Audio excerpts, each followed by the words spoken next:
Hey guys, it's Hunt for Games, and this week is E3, one of the biggest weeks in gaming news, gaming excitement, gaming conferences, and Nintendo not really showing up anymore. I'm just kidding. Now, this channel usually isn't about the latest and greatest breaking news, but I don't want that to stop us from taking a quick minute to chat about all the awesome announcements that are coming from this year's Electronic Entertainment Expo, E3. Alright, we got a ton to go through, so I'm just going to kind of quick rapid fire get through each of the conferences and all the big news.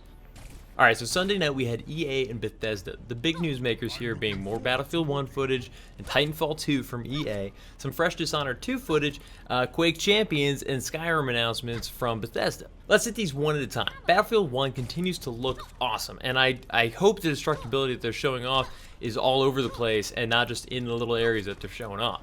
I kind of miss the days where they would announce things and be like, oh, this is super destructible. Like, watch this building crumble. And that was like huge news. They've kind of like gotten away from it. Get back to destruction. I want to see exploding buildings everywhere. Also, very interested to see what they do with the super large vehicles, which I'm assuming is in reference to the airships and maybe like trains, mobile trains with guns on them. That was in the first reveal trailer, so I don't know. Hopefully. Titanfall 2 is exciting me a lot, with the trailer showing off what I'm assuming is a single-player campaign. My biggest letdown from Titanfall 1 was that there was this amazing concept with no story to support it, so this could do wonders for the sequel. I already thought the multiplayer was a lot of fun in Titanfall 1, so cool.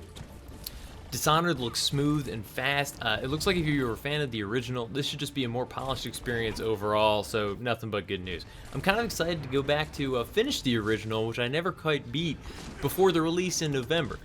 New Quake. Oh my god, this actually sounds awesome. I've been really looking for like a Quake Unreal Tournament kind of game to come out. There is like an Unreal Tournament you can sort of play right now, but it's a little, I want a like full-fledged game experience shipped to me.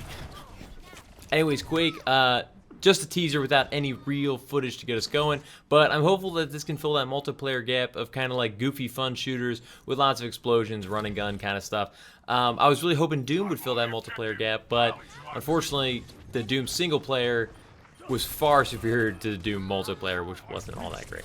Alright, next we have Skyrim. This one I didn't really see coming. It's a really great product for PS4 or Xbox One players that never got to play it on the previous generation, which I'm sure is what they're going for with this, remaster. But it is a fairly old game now. The mod support for console versions is a great sign of things to come for consoles in general. I'd love to see mod support for consoles on more games. And graphically, it does look like they've made some solid improvements, but from someone who played it on the PC, to me it just looks like another mod pack that's been installed. I mean, it's nothing crazy or new to anybody that's owned this game and installed mods on it before. Not that that's a bad thing. I think the changes look great. I'm just not losing my mind over it. But I also already did put a crap load of hours into Skyrim back when it came out, so of course I'm not going to be that as excited to play it again, having put so many hours into it previously. Alright, so next up we had the Microsoft conference. Microsoft has had less support for its console since way back before it was even released, with all that hubbub about how used games would work on the Xbox One. They're definitely trying to step it up again, but get back into the spotlight and really kind of reclaim that throne, which is a tough battle right now against the very successful PS4. So did they do it? Alright, so most obvious announcement is the slimmer, newer Xbox One S. I like the look of it. 4K media sounds good. HDR support is awesome for those that have TVs that can support any of those things, but unfortunately that's a very limited bunch right now. Regardless, it's at a great starting price point, and if you've been debating getting an Xbox One, this might finally push you over the edge. But more on that in a minute.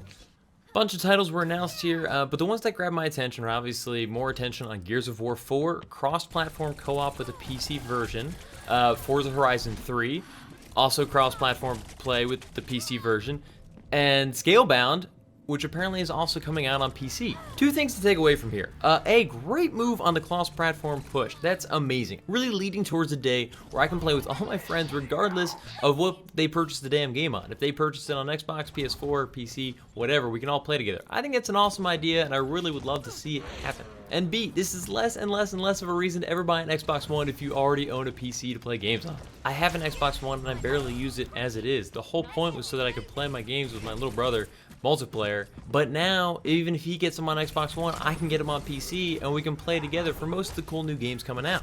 I don't know, it's a weird thing where I could see this making the Xbox One more enticing to maybe people that have a bunch of friends that play PC games but they want a cheaper option. Sure, I guess, if they just really love consoles and really want to avoid PCs. It's a weird thing they're doing. Microsoft's playing a dangerous game here. But another step in the right direction for them. this Play Anywhere campaign. So all those games I just mentioned that have cross-platform play with PC and Xbox One and all sorts of stuff, you actually own it on both systems once you buy it for one or the other. I think that's really cool. The same copies of each game can be installed on multiple devices, PC, Xbox, whatever you happen to have. That would be amazing, give a whole new purpose for my Xbox One and PC living symbiotically in this house. I could have the Xbox One like in the bedroom and playing the same games that I've been playing on the PC downstairs whenever I feel like it. That's awesome. I think that's really cool. To top that off, they announced Project Scorpio, what they're describing as the most powerful console ever built. And if it actually runs games at 4K 60 Hz, which is what they're claiming, then I'm sure it will be neat. But pricing will determine whether or not it's actually worth looking at. It might struggle to win over a console market that's used to cheaper products, or a PC market that's used to having more freedom in the components of their system. Only time will tell. A few other games to keep an eye on that were thrown out there include Sea of Thieves, a goofy little like pirate game multiplayer. It looks like fun, but almost looks like in the trailer that they're having way too much fun for what they're actually doing. Tekken 7, if you're a fan of that series, that looks cool. Dead Rising 4, State of Decay 2, Halo Wars 2, which is actually a little exciting for me. I never played the original. I always kind of wish I would. So I'm hoping it kind of steps it up a notch in the RTS area. Alright, from Ubisoft, we had a few games of note. Ghost Recon Wildlands still looks like it could be a lot of fun for a group of friends, but also kind of looks like it has the likelihood of turning into a giant cluster of nonsense within like 10 seconds. 3 people on motorcycles like crash and explode, one guy in the helicopter is with the enemy, but it just looks like it could just go insane. Regardless, it looks kind of cool. I can't wait to see how it turns out. The new South Park Fractured But Whole looks hilarious and amazing. I can't wait to check that one out. For Honor, sounds like a really cool concept, and I really hope the gameplay holds up with what they're offering. My friends and I had a great time with Chivalry for a few days, so that could kind of bring that kind of concept back. Watch Dogs 2 is certainly getting a lot of attention, but I never really got too into the first one. It was okay. It got some kind of bad publicity for not looking as good as the E3 trailer for it, but I mean, otherwise I heard it was just like an okay game. So I hope to step it up and make this one really awesome. The Eagle Flight VR game was certainly a surprise and seems neat. I'm curious as to how long that would hold my attention, but it's a cool idea, and I hope to see more games like it promoting VR, even like smaller, quicker games, and then full-fledged games like AAA titles and stuff. Star Trek VR was a total surprise, and honestly, I hope we see more situations like that with multiple people in a VR space. I want VR LAN parties. I want them now. So finally we had Sony, and it shocked me with a large array of games that actually have me really excited. God of War, frankly, just looks incredible. I really like the new direction for the series, both visually, gameplay-wise, the new story developments of the... I'm already loving the new Dad of War jokes. He's just like so disappointed in this kid. If you haven't watched the gameplay trailer for that, please go watch it. His interaction with this child is amazing. Days Gone is an interesting new IP that takes zombies and just dials them up to 11.